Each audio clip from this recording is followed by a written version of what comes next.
The grand jury hears the facts from both police officers and victims in the Sean Bell shooting case. So, will there be indictments? To help us understand more about this past week's grand jury hearing and whether history teaches us anything, we are joined by David Schwartz. He is a criminal defense lawyer and a former Brooklyn prosecutor. David, good to have you here this morning. Thank you, Diana. This is unusual. This time, the police officers are testifying before the grand jury. Why are they testifying this time? Yeah, it's always unusual for a defendant to testify in the grand jury, but it's very unusual that these police officers are testifying. Why are they testifying? It's a strategy. The strategy is, first of all, for the police officers, Headley, who fired one shot, and the others who fired 3 and 4 shots, you know, they're looking to quash this whole thing. They're looking for a no true bill. They're looking for the grand jury not to pass off any indictments on those 3.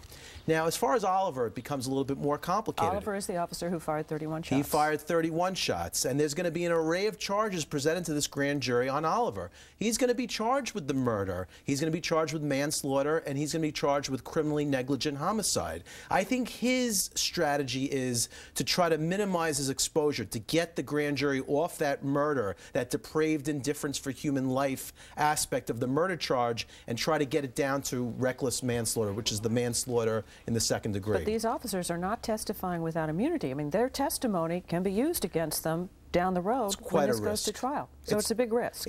Anytime you put your client in the grand jury, it's a huge risk, and you never want to have those statements to be used against them at trial. The first charge being second-degree murder, 25 years to life.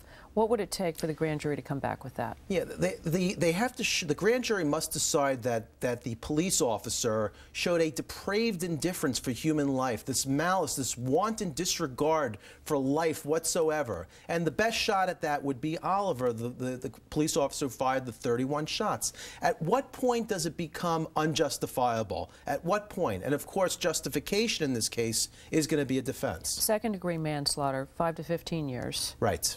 What does that involve? That's a C felony. That's when the police officer perceives the risk, that there's a risk, and he perceives the risk, and he consciously disregards a substantial and unjustifiable risk with those actions. That would be a C felony, the manslaughter. And criminally negligent homicide. Right. That's a failure to perceive the risk. And what happens is, if the police officer fails to perceive the risk, and he doesn't act as a reasonable police officer would act under the same set of circumstances, then it's criminally negligent homicide. However, there must be not just a deviation from the normal standard of care, it must be a gross deviation. What is gross? It's a huge, deviation from the normal standard of care. Now, if the grand jury decides, and I would think this would apply to Headley, the guy who fired the one shot down the line a little bit, if they just think it's a normal deviation, just a slight deviation, not a gross deviation, then that's just pure negligence, and that's not a crime at all. That becomes a civil case, but not a criminal case. Wow. So let's take a look at the officers and the shots fired too, because Detective Paul Headley fired just one shot. Right. You had Officer Michael Carey, he fired 3 shots. You had Officer Mark Cooper, he fired 4 shots. You have Giscard Isnora, and he fired 11 shots, and then you have the 31 shots fired by Detective Oliver.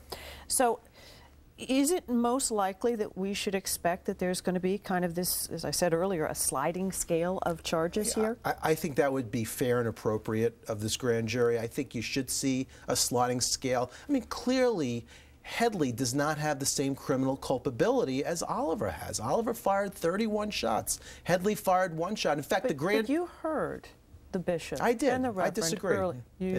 I disagree with that. I think there's a lot that comes into play here, and of course justification in this case is going to be a defense. Justification. The cops, they saw the vehicle lunging forward. They saw one of the passengers, reaching for what they thought was a gun.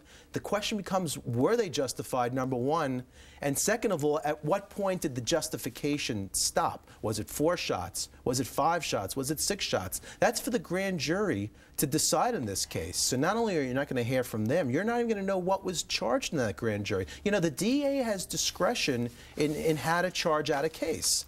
And I could see a scenario where the DA, especially as to Headley, the guy who fired the 1 shot, maybe they won't charge out anything as to Headley. They have discretion in that case, as opposed to Oliver, where I could certainly see them charging out all the different charges: the murder, manslaughter, and criminal negligence. The grand juries typically rubber stamp exactly what the DA wants. Well, is that what you can expect in this case? No, not in this case. Because first of all, I think the DA Richard Brown is a good DA. He's fair, and he's doing what he has to do in this case. He's making this into a mini trial. He's presenting all the evidence. The defense is bringing on their witnesses, their evidence, and you know what? He's going to let those 23 people from Queens County decide this case. He's doing so. He's not pushing the case one way or the other. This is a serious case. Yeah.